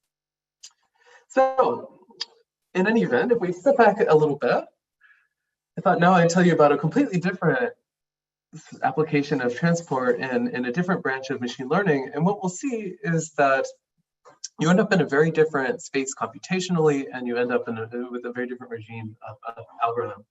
And that's in this world of model fusion, which is kind of a popular buzzword in machine learning world. So the basic piece of machinery from optimal transport that we can use is the Wasserstein barycenter. This is a sort of derived optimization problem from the transport distance that basically says, if I have a lot of probability measures, mu1 to mu(n), I can compute some notion of averaging them together by solving the optimization problem on the slide here, which is saying I want to find one probability measure that minimizes the sum of squared distances to all the input measures. And years ago, in 2015, we showed that this is kind of fun problem to solve for certain computer graphics applications. It can give you interpolatory things with practical outcomes like interpolating between a cow and a duck and a tortoise. But more recently, we've been thinking about how to apply similar reasoning to problems in learning that are maybe a little less tangible. And one of the interesting directions you can go with that is in this area of model fusion. So here's a basic high-level theme in the model fusion world, which is oftentimes it's easier to train a machine learning algorithm or model on a very small data set than a big one for a lot of different reasons. It requires less computational power. From a privacy perspective, maybe I don't want, I'm a hospital and I don't want to take everybody's medical records and put them on one centralized server. And so in the model fusion universe, what we do is we train a bunch of machine learning models on different data sets that we suspect are related to one another, but that we can't combine for some reason or another. And then rather than communicating our data sets and combining them together to train one big fused model, we instead communicate our individual learned models of the world. And our goal is to make one model that does better than any of the individual learned ones, right? So as an example, think about your cell phone. Your cell phone does autocorrect as you type, right? You can type a word, and if you make a spelling mistake, it can replace it. And then one of the truly frightening things about your phone is that there's a bit of machine learning in there, right? So if you consistently make the same typo, there's some likelihood that your phone will fix it. That said, of course, the entire population of humans consistently makes certain typos. So you can imagine that it's valuable to take everybody's text message corrections, combine them all into one giant data set, and then make an even better autocorrect tool. But of course, doing that would be a massive violation of everybody's privacy, because we'd have to share all of our text messages to a central server, which I don't know if Apple is doing that anyway, but at least in principle, we probably don't want to happen. But if you have some lightweight model for autocorrect that your phone is learning, it might be far less controversial to share that to a central server and then try to fuse those together. Or a different one would be topic modeling. Like maybe I look at all the books on my bookshelf, lots of math books and programming books. Look at somebody else's bookshelf and come up with my own topic model for them. And then rather than communicating the entire list of books that each person has, we just communicate some lightweight information in between. So you can already see in this figure where I'm going with this, that there appears to be kind of an optimal transport matching perspective that's valuable here, right? That like in topic modeling, when I look at all the books in a library and I start dividing them into topics, well, I can go to somebody else's library and I'll probably get a pretty similar list of topics, but they'll be permuted from one another and not quite the same. And so we can use optimal transport to try to match these things together and then get one big global topic model that fuses together all the local information, right? So it turns out that this is actually a problem that we can solve using transport-related machinery so long as we make some assumptions on the models that we want to fuse. So in our work, we wanted to start with really simple mean field style approximations of posterior distribution. So like, I have some topic model, which gives me some probability distribution over topics for the books over my bookshelf. I have another one that does the same thing for somebody else's bookshelf. And now I'm just trying to put this together. And if I build in a sufficient number of dependence assumptions and so on, then kind of unsurprisingly, this problem ends up looking like an optimal transport problem, but where the cost is a scale divergence between the sort of fuzzy notions that we have of individual topics in our topic model. So from there, solving this problem just becomes kind of a turn the crank style thing, right? We know how to solve these linear assignment problems at scale. And moreover, we can extend these models to heterogeneous setups where maybe everybody's bookshelf has, a slight bias to it. So for instance, as a cellist, I maybe have math books and programming books and sheet music, and my student Sebastian, also has math books and programming books because he's a student, but also, poetry because he likes literature. And then now I have a model that looks an awful lot like unbalanced optimal transport, where I kind of want to fuse all of this information together, where if two topics are similar enough, they should snap together into one global one. But if they're not, then we just make our list longer. So in order to handle that, So in this case, our problem was relatively small. We didn't need to apply entropy or anything like that, but rather we used a convex relaxation that tried to say, well, the lowest cost way I could combine all of my topic models is just take all of the topics for the first guy and then all the topics from the second guy and just glue them as a list that's 2 times as long. So that would be one extreme. On the other extreme would be forcing all the topics to be matched to one another. So we wrote a kind of a relaxation that allows you to do something in between, where you penalize the number of topics in the fused model using a mixed L1, L2 norm. So what this is saying is that once I use a topic, I don't care how much of it I use. At the same time, I'd like to do transport into this very center, which is trying to combine individual topics when possible. So I think with this particular audience, you guys probably could guess the details of a model like this. This is not surprising from a transport perspective, but again, quite valuable. And another example of a transport problem where the cost is a little bit abstract. It comes from Keil divergence between mean field models of some of your data. And we can apply it to all kinds of fun data sets. So one interesting application is in the world of Bayesian neural networks. So in Bayesian neural networks, rather than having, like on the left-hand side, just a bunch of weights in the edges of your network, now instead you get a distribution over the weights in your neural network. So this is used for like kind of getting uncertainty estimates along with your machine learning model. And so for fun, we set up a kind of a funny experiment where we have this giant data set of digits. And in fact, we made it even bigger by downloading digits out of fonts, rather than just handwritten stuff like what's popular in machine learning. But we trained a bunch of Bayesian neural networks with biased data sets. So like one neural network only knows about the digit 2, right? And its job is to classify digits, but it has a ton of 2s to work with and just a few of the other digits.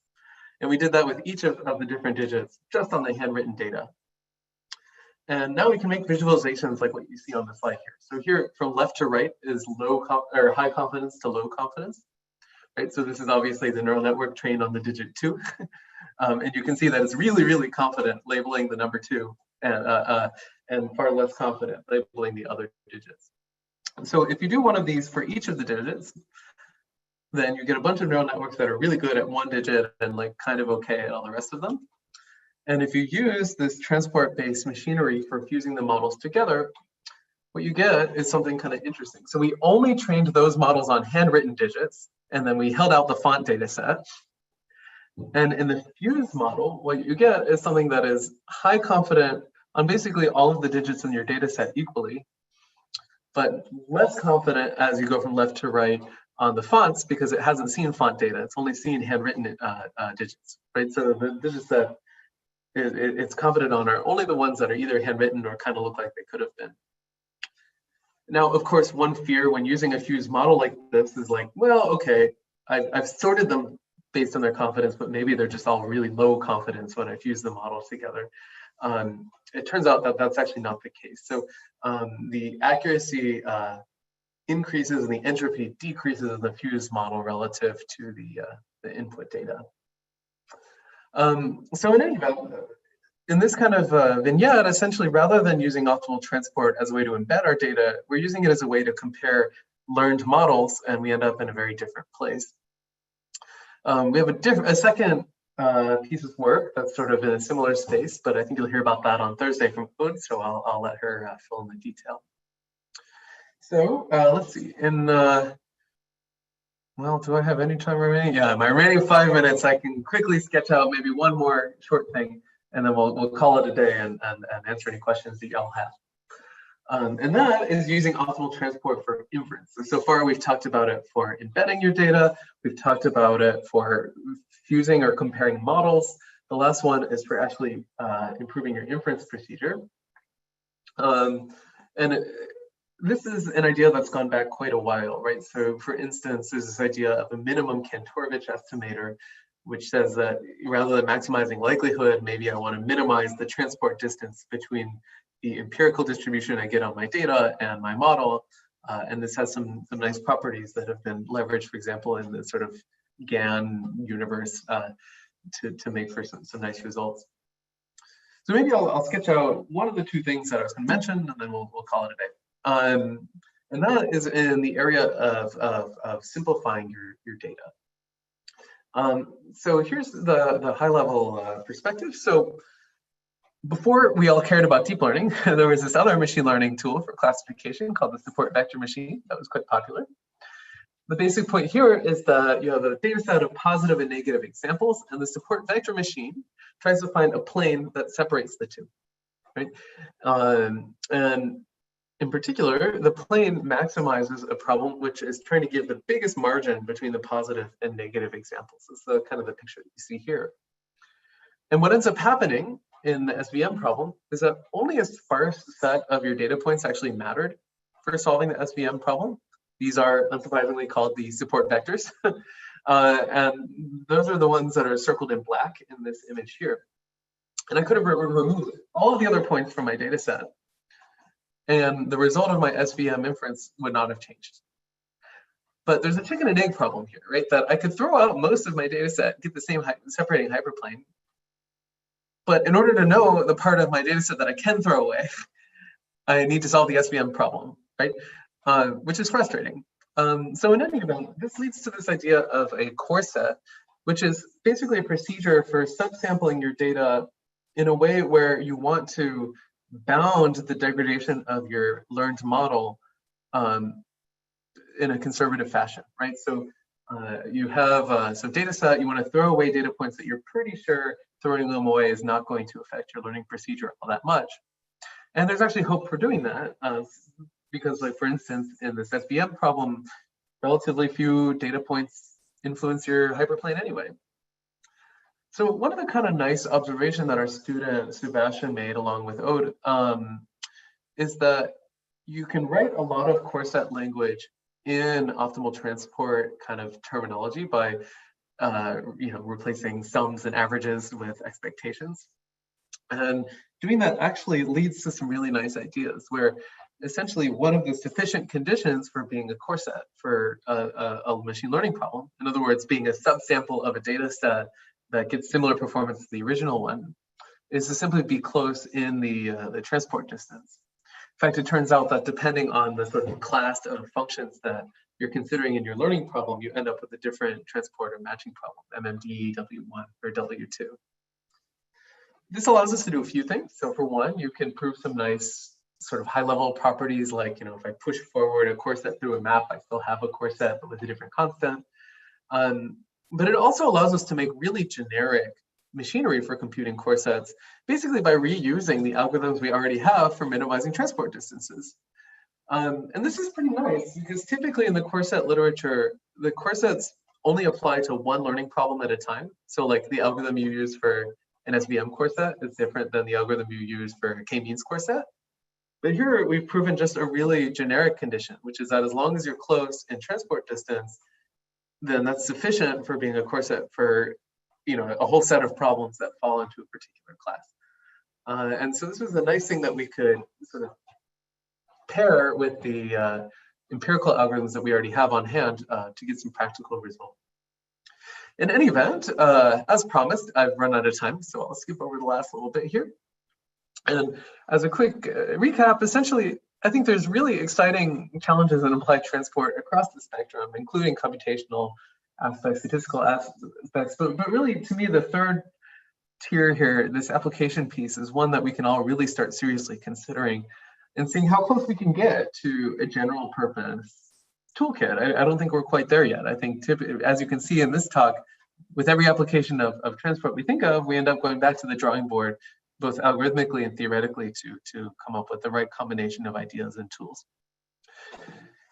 In any event, I know that was kind of a high-level discussion, but I'm more than happy to answer any questions that you guys have, or tell you any more details about these projects, or chat about anything else that's on your mind. But I really appreciate the invitation to join everybody today, and that everybody came back from their coffee break willing to give me a listen here. So thank you very much for your time.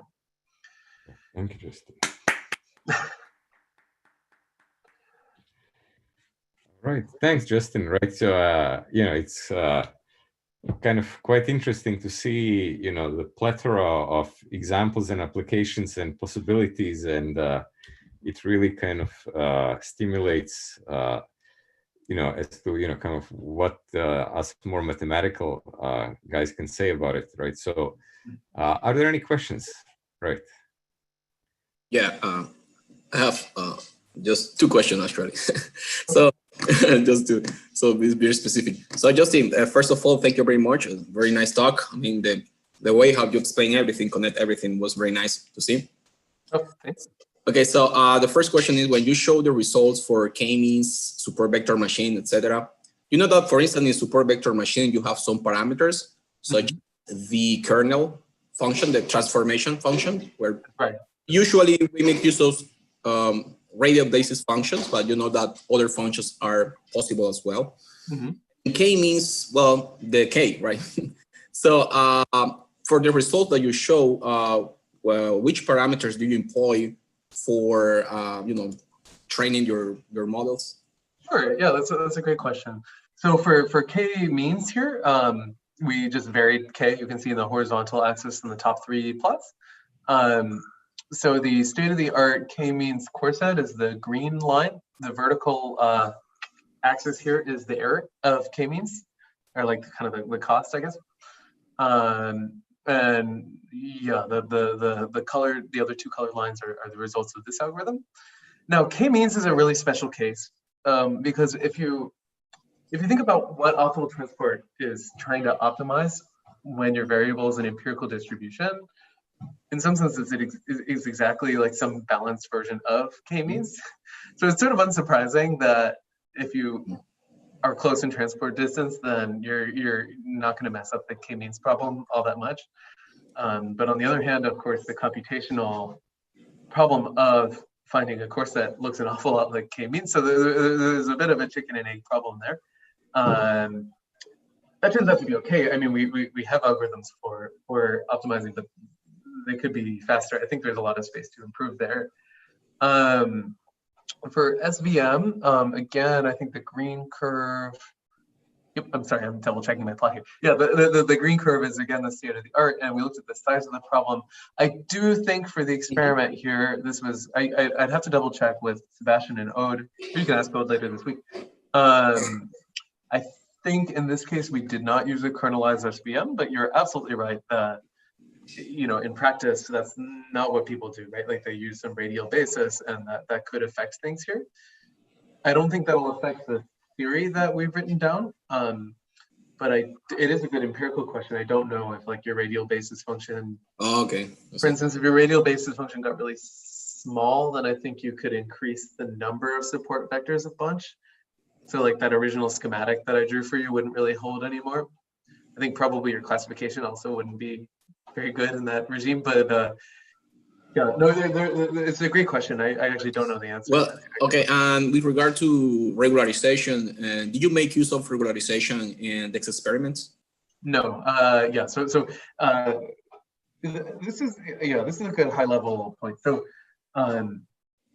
we do, right, so we wanted to be really careful in this particular paper to actually satisfy the criteria for being a core set, which doesn't include regularization.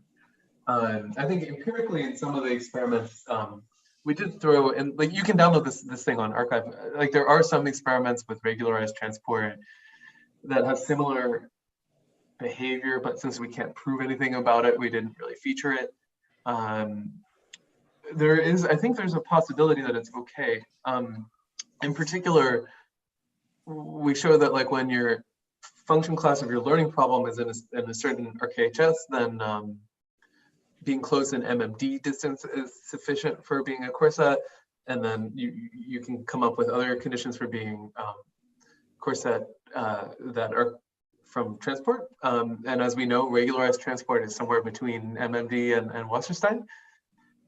It would be nice to formalize kind of what happens between these two extremes, but currently we don't have anything written down. Okay, and my last question, I know I said two, I'm sorry. The first one is, we're working with this NOAA dataset in Universidad del Norte. We are working with NOAA datasets, the National Oceanographic, so they have data, and then we build linear transport models for moving from one time to the next. I mean, we forecast every 6 hours, so we build linear transports between those times. The issue is that, well, we need to make use of large computational resources because we have like 10 millions, 20 millions of variables. I mean, the parameters are the variables itself in our case, right? So we make use of, for instance, Amazon SageMaker, where we can deploy very huge models. So in this case, I saw that you perform a Markov, you compute a Markov chain making use of simulate annealing, where basically you employ a Metropolis hasting method. I saw in one of your slides that you spent 400,000 of iterations. How many parameters did you fit in that way? You have a slide where you show an example with Markov. Yeah. This thing? No, I think it was, well. Wait, I didn't talk about any Markov chains today. I'm happy. Yeah, you have one. You have one with simulate annealing, where basically you make use of simulate annealing. Oh, right. Simulate annealing is a Markov chain, formal Markov chain. Just the acceptance rejection rule is Metropolis hasting. Yeah, sure. So to be clear, the Markov chain here has nothing to do with optimal transport. This is one of the techniques that people use for randomly sampling a partition of a graph. For computing the posterior one here, right? Yeah. No, it is completely irrelevant.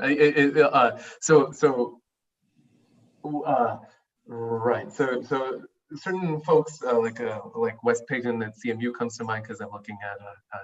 Okay. No, it's okay. It's okay. It's just like I understand what you said. Okay, but it's not strictly related to. Yeah, I see. Okay. Yeah, there are interesting, Markov chain style approaches, and for instance, like in the dynamical optimal transport or normalizing flow kind of universes, they might have some interesting perspective for you. But yeah, not I'm afraid today in this talk we didn't really cover anything too relevant. Okay. Okay, I see. Thank you.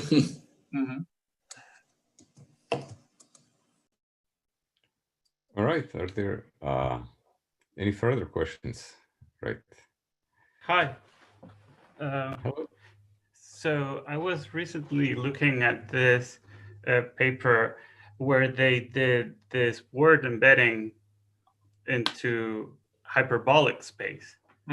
So I was just wondering how do you think the Wasserstein approach and so the motivation behind using hyperbolic spaces was this dependency tree in words or in language, right, where one word depends on the other and etc.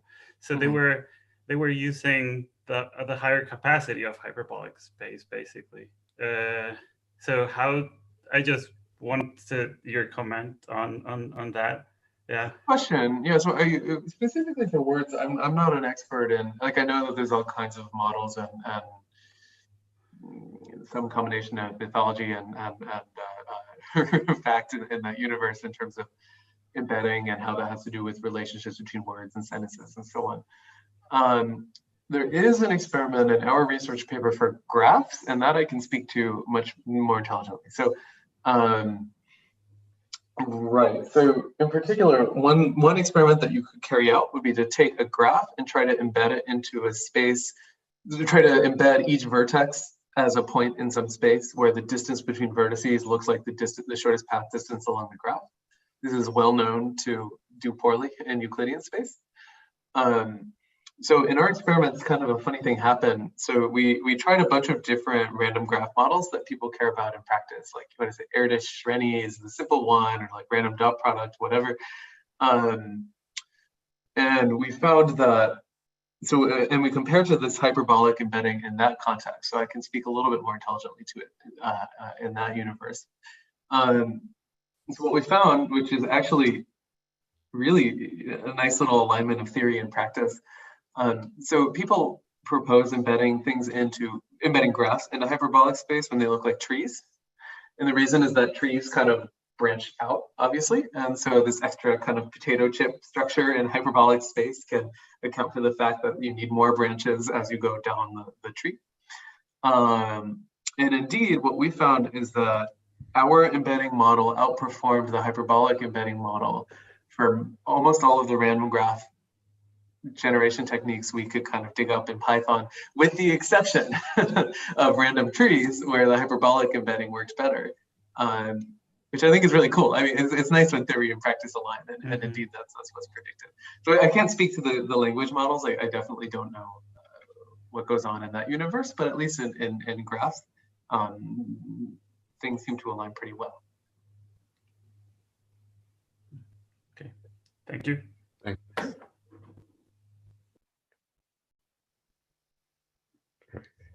Something is yeah, so as Catherine is just reminding us of the link for the Gather Town, I suggest that we move the discussion from now on to Gather Town, and again we could you know, split into groups and discuss everything that transpired today. I'm very grateful to all the speakers today for very inspiring talks, and hope to see you in Gather Town in a minute or so. So this is where I'm gonna go and disappear from here.